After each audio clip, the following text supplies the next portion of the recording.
Yeah, you've got to admit, she's gorgeous.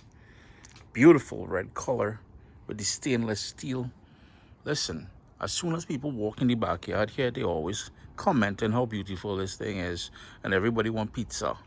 Everybody want pizza. That nice wood burning stove there that we've got.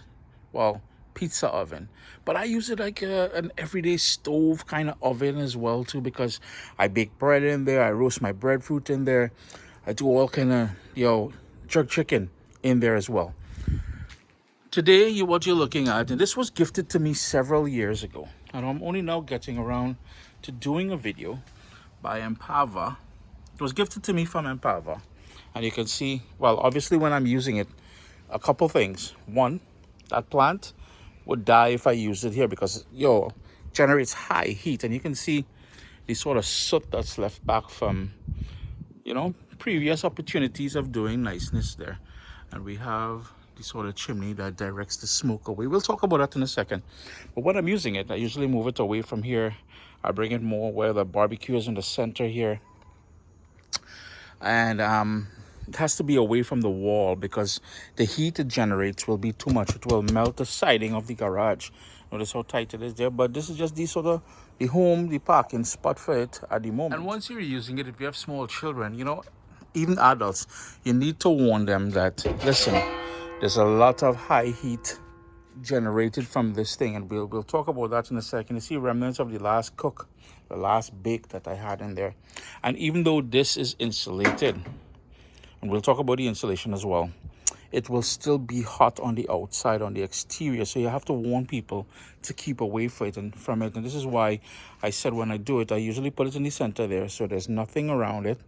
Plus, when Polly is walking around here, I'm like, you can't be moving around too much in the back here. So he has to park his backside over on the furniture over there. But anyhow, let's talk about the Empava wood burning oven. When you receive it, you'll have to put it together, and you will need two people because to put the dome part onto the base, and there's cast wheels, and we'll go down there and take a closer look. You can see it has the locking mechanism as well too, so you can move it around really easily on a hard surface. You will need two people to put it together because there's screws from the underside here that you will need two people. It is heavy because it has the sort of ceramic brick sort of tiles on the inside here, and you can see relatively clean.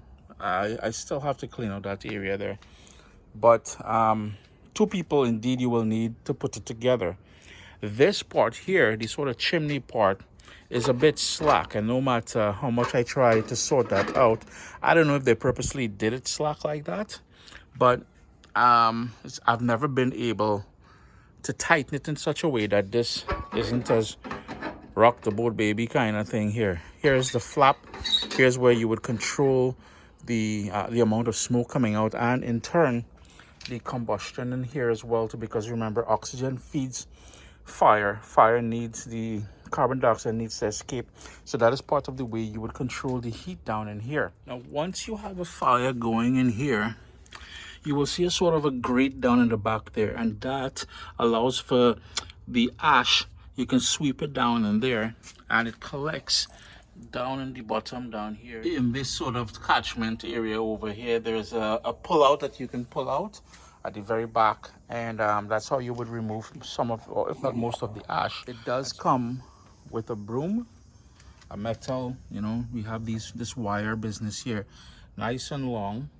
So all you would do is, again, preventing yourself from getting burned once it's hot. If you have it hot, you would use it and sort of broom the stuff out or into that catchment area that I showed you down there.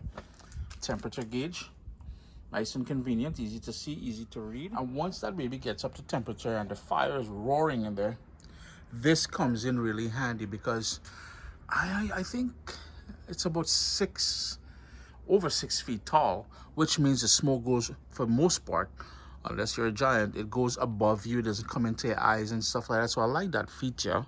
Then on the sides, on both sides, have these sort of racks, these sort of towel rack kind of thing, where you have these hooks, and on the hook you can put your the different stuff that comes with it. And I think there was a third thing here, but I have it in the garage somewhere. I can't remember what it was. But we've got the pizza cutter. We've got the little thing to scoop it up and lift it up and stuff like that. Then there's another rack here, and this one is for this, for the peel. Beautiful peel, by the way. So it comes with all of these things here, the wire brush, and it's conveniently located on the side there. If I wanted, I could have put them over on this side, because as you can see, well, the plant is in the way, but there's another one here as well too. So I usually have an extra towel or whatever there.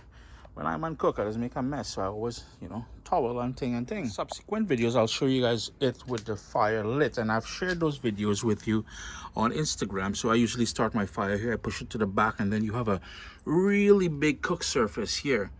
You can see you can fit maybe 2 or 3 pizzas at the same time. And my roasting pan for my jerk chicken fits in here.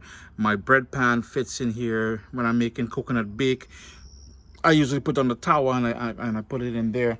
So you can, there's a lot of room there. And again, I showed you guys the sort of door. Let me show you again. And the door goes on really easily. All you would do on an angle, if you notice, it's on an angle. And then you would just put it against the hook over here. Boom. It's that easy. Yeah. And it has the sort of ventilation here as well too, on both sides to allow air. So if you wanted, when I'm making jerk chicken or whatever, I light a small fire in the back there with just coals, and it allows for air to go through and for me to control the heat to get a proper cook. Because this cooks really fast, and once you have the ceramic brick tiles heated, it will allow for heat retention as well too. But let's talk about that first. Earlier I spoke about insulation, and that is one of 2 things, the sort of issue I have with this Empava wood burning. No, it's not dual fuel. I think there's a dual fuel version where it is equipped with propane and wood. This one you need wood, because I wanted the plain old wood one. When they reached out to me, I told them strictly wood. Strictly wood. Anyhow, I find that the insulation could be a bit better, because once the charcoal is lit, I think it doesn't retain as much heat as it should. I really think they could have done a little bit better in insulating this. So that is one of 2 issues I have with this. And the second issue is high heat. I got it up to, it must have been, I think, around 700 to 800 degrees Fahrenheit. And if you notice over here, I'll just move the 2 matchsticks. There is a crack in the ceramic tile. I will switch that out. I will take that one and bring it over to the corner where I don't use as much sort of real estate. But that crack there, it tells me that the quality isn't the greatest. I don't think I did anything extreme. I didn't put anything heavy on there to say, well, I put a hammer to it or anything like that. The heat and it cracked. That's just, it just happened.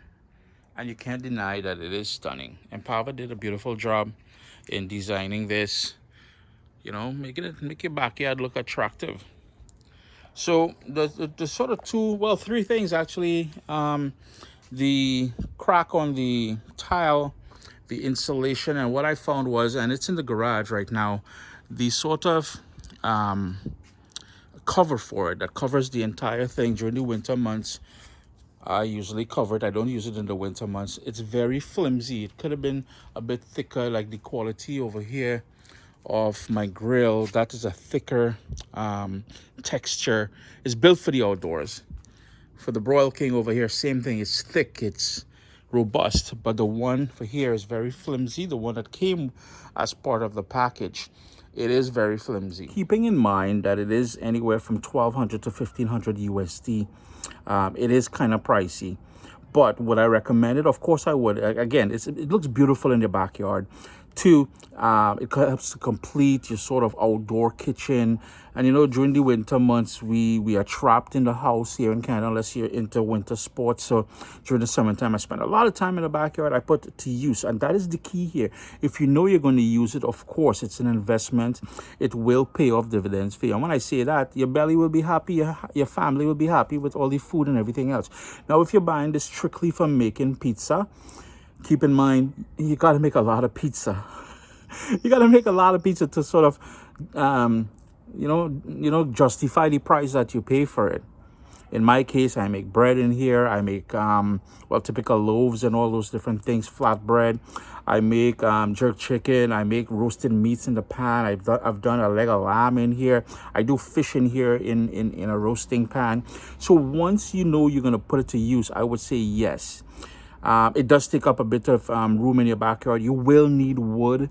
I never tried it with charcoal. I've always used wood because locally here I can source some really good hardwood. I burn a lot of hardwood in here, like oak and all those different things. And it was gifted to me. Would I have gone out and buy it? I probably would, simply because you can't beat a nice wood fire pizza. I'm not the biggest fan of pizza, but my children are. Friends who come over are. Now, I'm a big fan of jerk chicken, and it makes some wicked jerk chicken, believe it or not.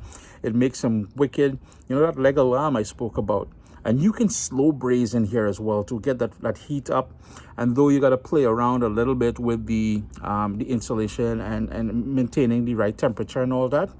But Empava did a great job here, I just wish my little wish list was that the ceramic brick didn't crack on me. The insulating was a little bit better, and of course they could do a better job on the overall cover that you protected during the winter months. Chris, CaribbeanPod.com, all scruffy and everything. I fix up the beard and thing yet. I growing it. Christmas coming. I going on again a little walk, a little PJ as Santa Claus. Oh yeah.